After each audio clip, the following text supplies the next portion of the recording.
வணக்கம், நான் டாக்டர் உஷாநந்தினி, மனநல மருத்துவர், தஞ்சாவூர்லேருந்து பேசுகிறேன். இன்னைக்கு ஒரு முக்கியமான விஷயத்துக்காக தான் இந்த வீடியோவை நான் பதிவிடுறேன். இன்னைக்கு 12ஆம் வகுப்பு 12th ஸ்டாண்டர்டோட போர்டு ரிசல்ட்ஸ் வந்திருக்கு.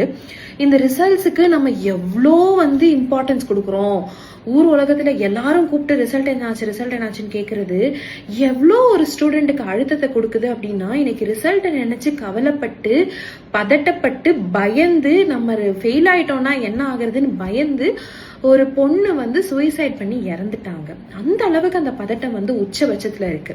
ஸோ இன்னைக்கு இதை நான் சொல்லியே ஆகணும் அப்படின்றதுக்காக தான் இந்த வீடியோ. உங்களுக்கு இல்ல உங்க சுற்றுச்சூழல் யாருக்காவது ஒரு தற்கொலை எண்ணம் வருது அப்படின்னா, நீங்க முதல்ல பண்ண வேண்டியது யார்கிட்டயாவது பேசணும். உங்க பக்கத்துல யாராவது இருக்காங்களா, அவங்க கிட்ட அதை பத்தி சொல்லுங்க. அவங்க முகத்தை பார்த்தா அவங்க இந்த மாதிரி எல்லாம் பேசுறாங்க, சூசைடை பத்தி பேசுறாங்க அப்படின்னு உங்களுக்கு ஒரு சந்தேகம் வருதா, அவங்க கிட்ட ஓப்பனா பேசுங்க. நீங்க பேசினா மட்டும்தான் அவங்களும் அதை பத்தி பேசுவாங்க. ஐயோ நம்ம பேசுறதுனால அவங்களுக்கு அந்த ஐடியா வந்துருமா அப்படின்னு யோசிக்காதீங்க. உங்களுக்கோ இல்ல உங்க சுத்தியா இருக்கவருக்கோ ஒரு சூசைடல் தாட் வருதுன்னா, இந்த 5 விஷயத்த பண்றதுக்கு முயற்சி பண்ணுங்க. 1, சூசைட் ஹெல்ப்லைன் தமிழ்நாடு கவர்மெண்ட்ல 104 அப்படின்னு நீங்க டயல் பண்ணீங்கனாலே 24/7 சப்போர்ட் ஆஃபர் பண்றாங்க. அவங்க தமிழ்லயே என்ன விஷயம் அப்படின்றத கண்டிப்பா பேசுவாங்க. பேசி தேவைப்பட்டா அவங்க ஒரு மனநல மருத்துவர்கிட்டயோ இல்ல ஒரு சைக்காலஜிஸ்ட் கிட்டயோ அவங்க உங்களை ரெஃபர் பண்ணுவாங்க. உங்களுக்கு அதுல இருந்து ஒரு விடிவு காலம் கிடைக்கும். அது இல்லாம ஸ்னேகா ஹெல்ப்லைன் நம்பர் அப்படின்னு சொல்லி நீங்க தேடினீங்கன்னா 044-2464-0050 2464-0060 இது ரெண்டுல நீங்க எதுல வேணா பேசலாம். அவங்களும் உங்களுக்கு தமிழ் தெரியலனாலும் இங்கிலீஷ்லயும் அவங்க ஆஃபர் பண்றாங்க. இது மாதிரி நிறைய ஹெல்ப்லைன் நம்பர்ஸ் இருக்கு. இது ரெண்டும் யூஸ்வலா தமிழ்நாட்டுல எப்பவுமே அவைலபிளா இருக்க நம்பர்ஸ்.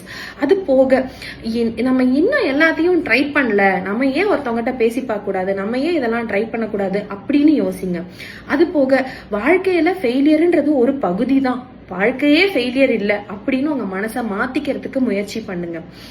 பயம், பதட்டம் இதெல்லாம் ஒரு எக்ஸாம் தானே. இந்த எக்ஸாம் இப்ப இல்லையா, அடுத்த நம்ம ரீ எக்ஸாம் வைக்கும் போது எழுதிட்டு போறோம். இதுல என்ன ஆக போகுது, 10 வருஷம் கழிச்சு நம்ம ஃபர்ஸ்ட் எக்ஸாம்ல ஃபர்ஸ்ட் அட்டெம்ப்ட்ல பாஸ் பண்ணியா அப்படின்ற ஒரு கேள்வி இருக்கவே போறது கிடையாது. அதே மாதிரி உங்களோட கதை இன்னோட முடிவடையில, உங்க கதை இன்னும் ரொம்ப தூரம் போகும் அப்படின்றதுல நம்பிக்கை வைங்க. யாரோ ஒருத்தர் கண்டிப்பா உங்க மேல பாசம் வச்சுக்கிட்டு இருக்காங்க.